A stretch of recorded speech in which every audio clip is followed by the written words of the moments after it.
Steph said, "Are you ready for it?" And that's literally all I could think of. Don't shut us down, Taylor Swift. We're All not we listen copywriting you. to is Taylor Swift in this house. Does Soph love her? Soph is a Swiftie. Yeah. For right now, we'll see what happens in 3 months. Like, things don't last long with her, so I'm sure she'll abandon it pretty quickly here. She abandoned Harry Potter. I don't even think it was a full year. Did you guys watch the movies together? Yeah. Yeah, I haven't watched them yet. 2022, the fall of 2022, like every weekend we had her, we would watch one. Oh, nice. And she loved it. Wanted her room redone in Harry Potter, so we did. And today someone is going to come pick up the rug after we're done. I'm recording. They're going to come by. That's how that went. I forgot to tell you, I got chosen to be a chaperone for like a full day fucking field trip to Milwaukee. Bitch, I'm nervous. Why? First of all, I gotta ride the bus with a bus full of fucking fourth graders.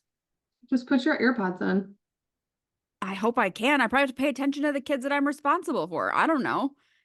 I mean, it's a bus ride. Because my thought was like, oh, I'll just drive up to the fucking museum and meet them there. Nope, I'm required to be on the bus. Exactly. My mom, you've got to be on the bus. Used to like chaperone when I was like in middle school and high school because our brother was little and she would just drive separate. High school?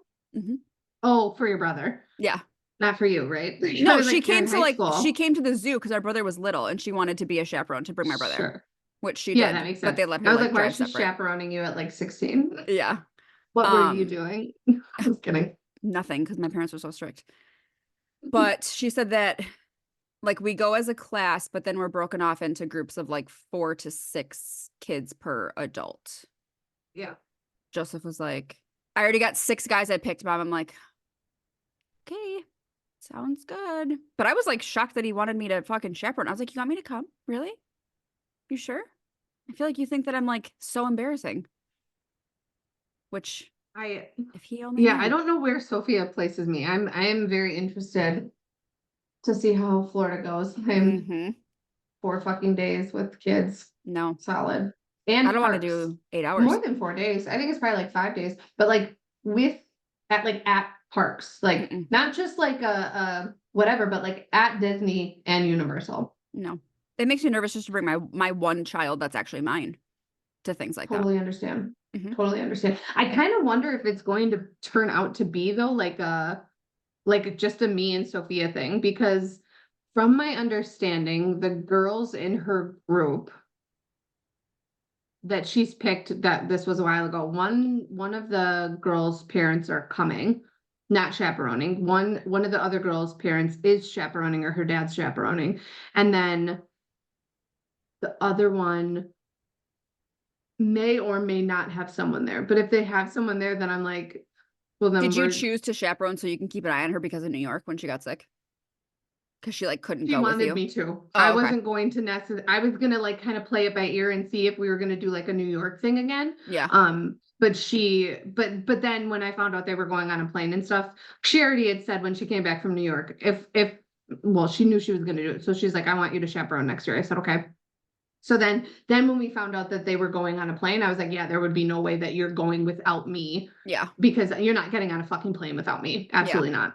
Like New York was whatever. And we got there, we flew in as they were like coming in. So like she wasn't without me really. But yeah, after what happened, ain't no fucking way. Yeah. So now we'll be on a fucking plane. Are you worried about how you're going to be on a plane with her? I'm so worried. Yes. Because also, like, she said that she wasn't going to sit by me. So I was like, who am I going to sit by on the plane? Like, and then I was like, cool, now I have to be a fucking adult. And, ever since I agreed to chaperone, ever since I agreed back in, like, last year, but the beginning of the year for sure, the school year, I have had no less than 3 dreams that I have forgotten my Xanax. On a flight, like on a plane. I literally happened last night. And in this dream, it's so fucked up, dude. In this dream, we had gone through security. I was with Jeffrey was my partner, but I was with my old best friend from high school and her partner from high school, like who she married and then they eventually got divorced. It was so fucking wild. I haven't talked to that person. I haven't talked to any of them in forever. But like, so we were all like waiting in this big open area after getting through security. And I said I had to go to the bathroom. So I was like rerouted to all these different places.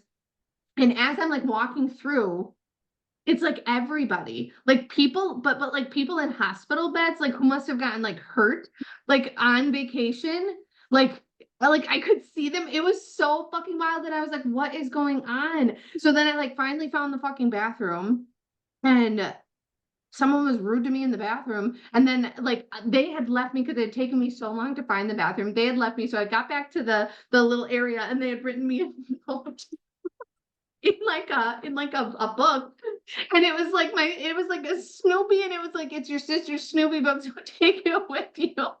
Like, why wouldn't anyone have waited for me? And I realized I didn't have my meds, and I was like, I'm gonna lose it. Somebody unpack that for me. It's weird. I woke up and I was like, fuck is wrong with you? It was so wild. It was so wild. And I was like, I woke up and I was like, Mari, it's not real. It's not real. Your alarm is going off at 6 a.m. You're in your bed. You're not going anywhere today. It was so weird. It was so weird. So yeah, I don't know who the fuck I'm gonna sit by. I am worried. I don't know if I should take a med or not, because typically like I'll just take a med and go to bed. But like I also don't feel like I'm supposed to be chaperoning them on the plane, in the sense of like we're all contained. So Yeah. like, what can you really do on a plane? Like none of the kids are gonna go pull the fucking, you know, door open. They're not But gonna go like, flying I off don't the know. plane. It would be the scariest thing in the whole entire world. Obviously. Bitch, could you imagine the door being pulled? Oh, No, I but I'm saw a also video just of it. picturing the scene from fucking Bridesmaids where she's like, I see a woman in colonial garb. Yeah. She's on the Yeah. wing of the plane right now. Yeah, that would literally be me. Because then I'm also like, well, should I even take one? Because I don't want to be like fucked up. Because like once we like, it's not like I get fucked up, but I get tired and I want to go to bed. And I'm like, it's only a 2-hour flight, Mari. I think I might try to not take it on the way down, just because I know that we're gonna have to be like, Up and running. yeah. Because we'll get there, and I think the first day we get there, they're able to like go swimming and stuff, like in the pool and whatnot. So like, I need to be on my game. It's not like I need to be a lifeguard, but like, need to be. Yeah. Whereas like on the way home, like the only thing I need to be present for is the bus ride back from the airport. So I could be head bobbing all day. Like, anyways, welcome to episode 118. This has nothing to do with anything. Oh my This has God. nothing to do with anything. What It's the fine. fuck? Welcome to my crazy dreams. Today we're gonna analyze why I dream certain things. But really, if you do analyze dreams, what is that about? Anyways, today what are we talking about? Oh, today we're gonna talk about, I literally forgot. Here's the thing, I can't take my ADHD meds anymore. Why? Because they're doing the heart thing again.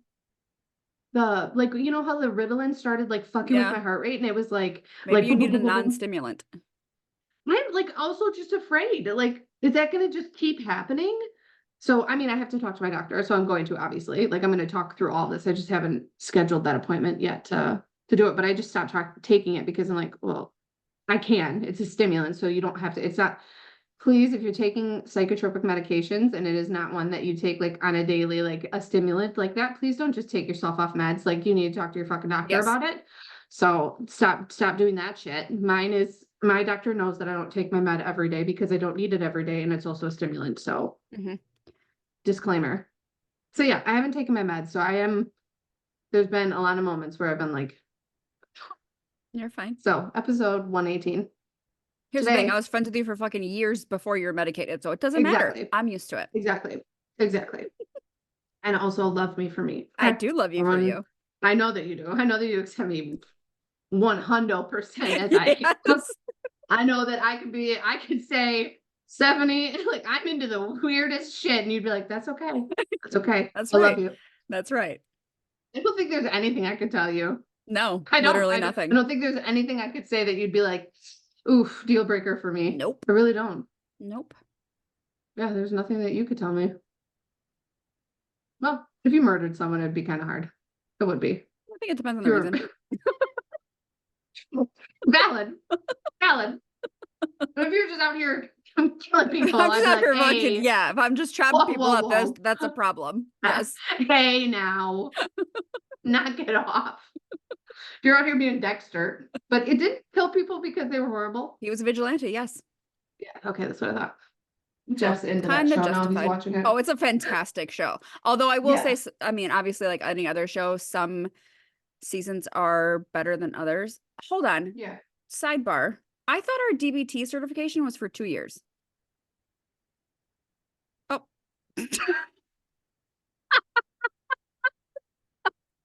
In case you guys didn't know, balloons just fucking came on my screen. Oh. If I hold this for a long time, I think I get fireworks. Oh. To do it.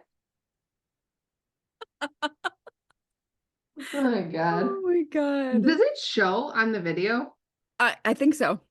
Okay, good. Because I was like, otherwise people are just watching us make faces for. Anyways, I thought the DBT certification was for 2 years too. I just got a thing saying it expires in 4 months. I didn't do that 2 years ago, did I? Did I complete it in Yeah. 2022? Did we complete it in 2022? I'll have to go look. I don't have time for that. I don't I have time for know. that today. No, I gotta call Spectrum after this. I don't have time. Okay, today we're the last goddamn fucking time. Today we're talking about difference between requests, statements, and boundaries. Yes. For example, if I said to Stephanie, I think you're a stupid bitch. A statement would be like, wow, that was rude.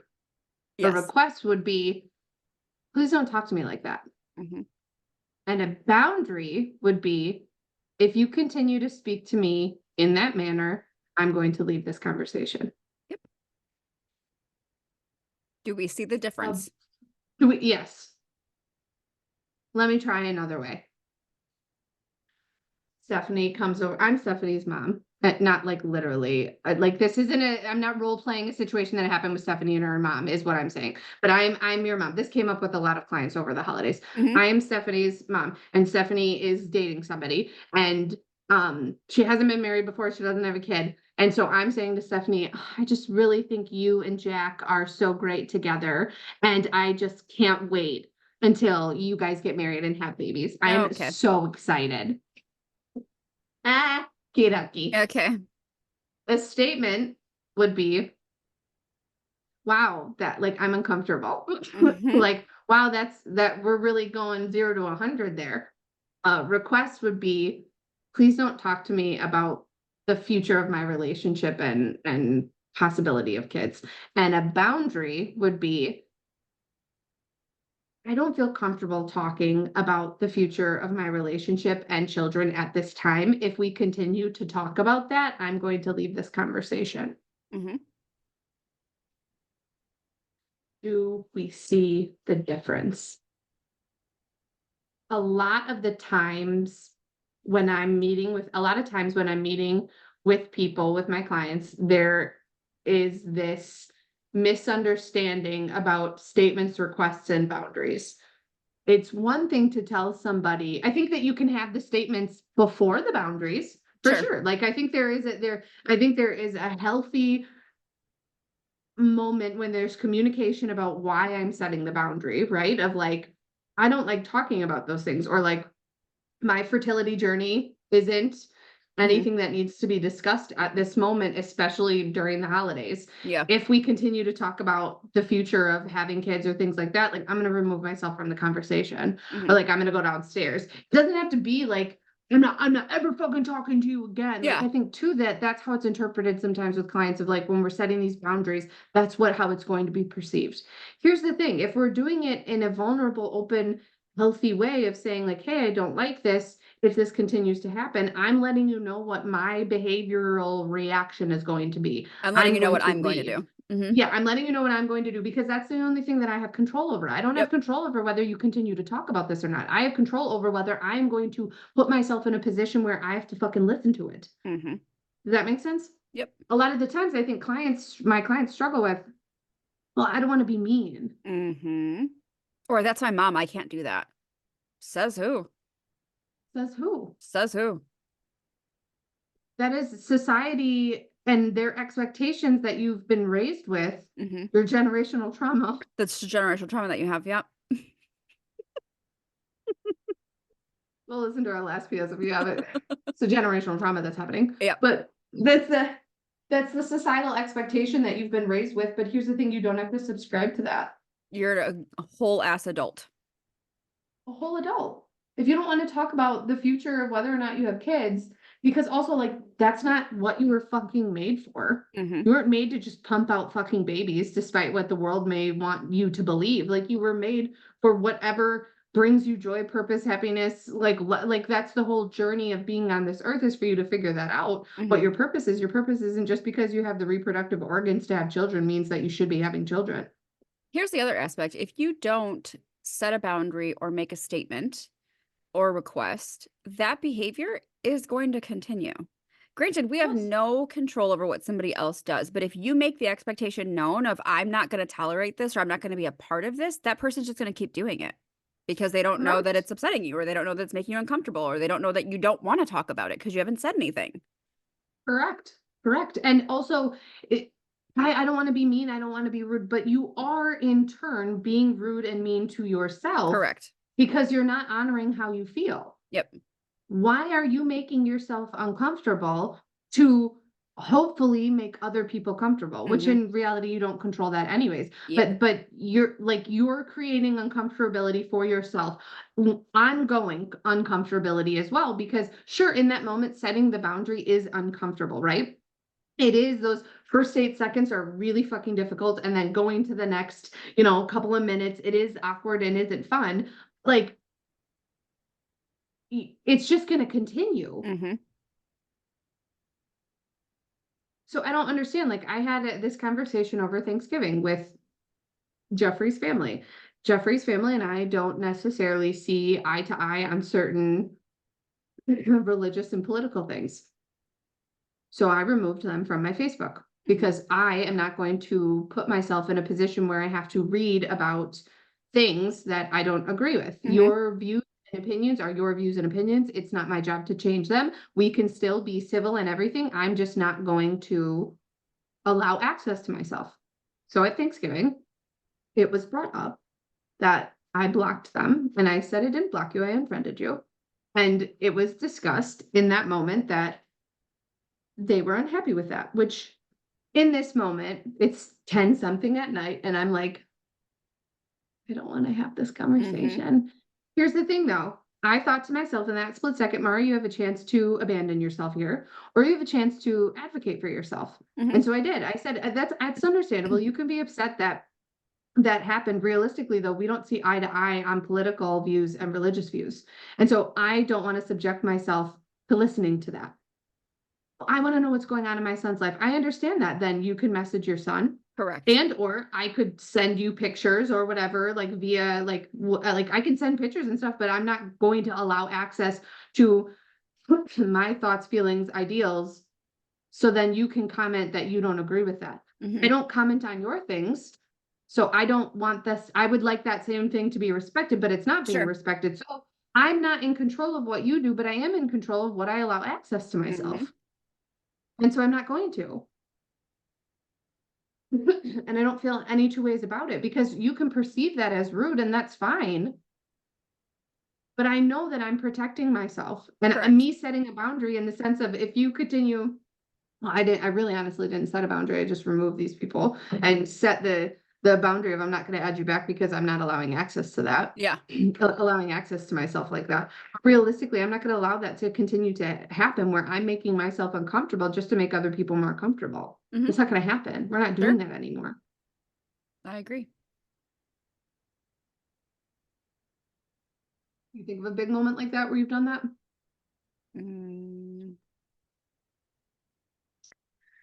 Not off the top of my head, like not to that extent. The only thing I can think of that has to do with like family and boundary setting would be like making the choice to not go over there for holidays when my cousin was still alive. Just because I was like, No, he's actively doing drugs. I'm not going there. I'm not going to have my kid there." Or like telling my mom, like, "Please don't try to have a 30-minute conversation with me every day when I pick up my son. Like, I don't want to talk. I just need to get him and I want to go home," which that was hard for her because she took it very personal. And I was like, "It's nothing to do with you. I've been talking all day. I don't Mhm, want to sit and bullshit for 30 minutes. Like, I just want to get in and get out and go, you know?" mhm, mhm, mhm. Other than that, not really. Not that I can think of, at least. Have you ever had a set meeting with your brother? Mm, I'm not asking that as a loaded question. I just know that that's someone that's really close to you that I would assume it would be hard. yeah. Like, because the people that you're closest to, like, it would be hard to do that with my mom or my sister. I'm sure we've had conversations where we've definitely had conversations where we disagree on, like, he disagrees on like an approach that I have with our parents, and I disagree on an approach that he has with our parents, right? So, like, for Sure, sure. example, he is very much under the impression of it's our responsibility to, or he was at least, like, reparent them and help them see things in a different way. And I said, that is absolutely not my responsibility at all. No. He's like, "Yeah, but Mm, don't they deserve to, like, be taught?" And I'm like, "I'm not gonna teach them they're my parents. I'm not gonna teach them anything. I can tell them all day till I'm blue in the face, all of these things about why some of the things that they do is inappropriate or why some of the things that they say is not okay, but, like, at the end of the day, they have to make a choice to change those things." And I'm not saying that my parents are out here fucking right. being disrespectful or whatever, but, like, they weren't taught a lot of things because of how they were brought up. I don't have any Yeah, control over that, though. right. I People can have to just, want to I actively can, change. right. And I can let them know like why I'm setting a boundary, right? Like of using that statement before the boundary is set of like, here's why I don't agree with that. Like in the sense of like me communicating with his family of like, we don't have the same views and that's Mhm. okay. But that doesn't mean that I'm still going to allow access to myself. So I have to be subjected to read that shit because I don't agree with it. And then Yeah. I get upset because these things are obviously hot buttons or hot topics. And I don't want to put myself in a position where I'm going to keep getting upset. Yeah. So I'm going to let you know, like, this is what it's going to be. So I understand in the moment of like having this statement of like, this, that's offensive to me. Here's why it's offensive. Here's my boundary. But Mhm. in the sense of like my job to reparent somebody, no, like there's a reason that there's therapists available. There's a Mhm. reason that there's support groups. Like it is an adult's own responsibility to go work on their understanding of the world, their triggers, their what their trauma, whatever they've got going on. And again, this is not directed towards Steph's parents, it's just directed towards adults in general. Yeah. It's our job. I mean, I just had this conversation with my cousin discussing abusers and well like victims and then like people who victimize like in the sense of like emotional abuse of like somebody who Yeah. might be like just behave manipulative, right? And she was saying that she feels bad sometimes for the people who are the abusers because they're operating out of that way because that's what Yeah. they've learned or that's what they've taught. And I said, I can understand that. However, that I, I can have empathy for that, right? That people haven't been taught those things. But it is your job as an adult, 100% your responsibility to then go work on that. Correct. It is not the victim's responsibility to then carry this emotional load for them Mhm. because that's how people stay in abusive relationships Yep. because they think that they can fix somebody. You can't. Mhm. That's their job. Yep. So I think I understand that these times when we have to set boundaries are very emotionally charged. So if you need to do it beforehand or via text or via email or any of those things, utilize that. Yep. If you don't feel comfortable having that conversation in person, that's totally fine. Do it over the phone, do it via text. I mean, I like texting things because it helps me formulate my thoughts and it helps me Same. review to be like, dude, you're coming off super emotionally aggressive right here. You need to backtrack and express that in a better way. And so I understand that people do that. So take the time, you know, send it, but realistically look at if I'm not setting this boundary, I'm then just continuing to allow this to happen.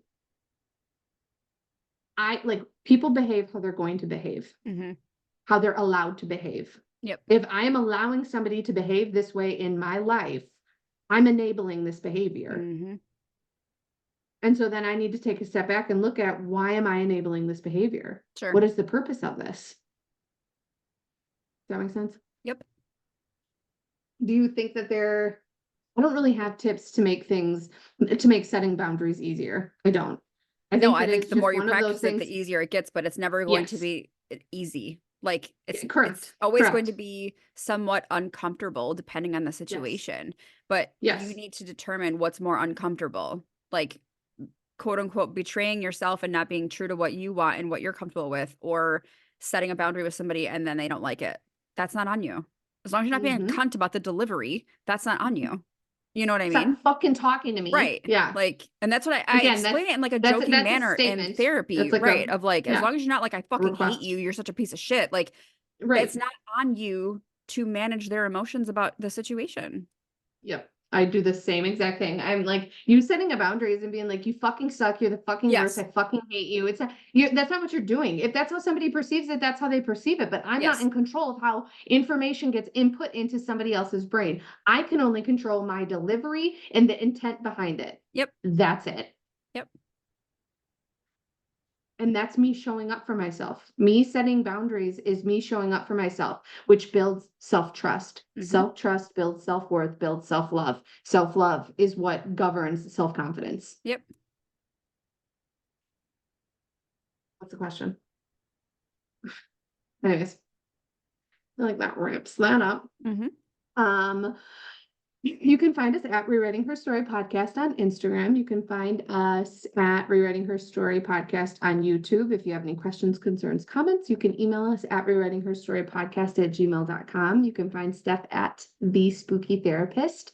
And you can find me at BEA_11. I really need to change that name. It's like, what am I, 13? So embarrassing. On Instagram. Until next time.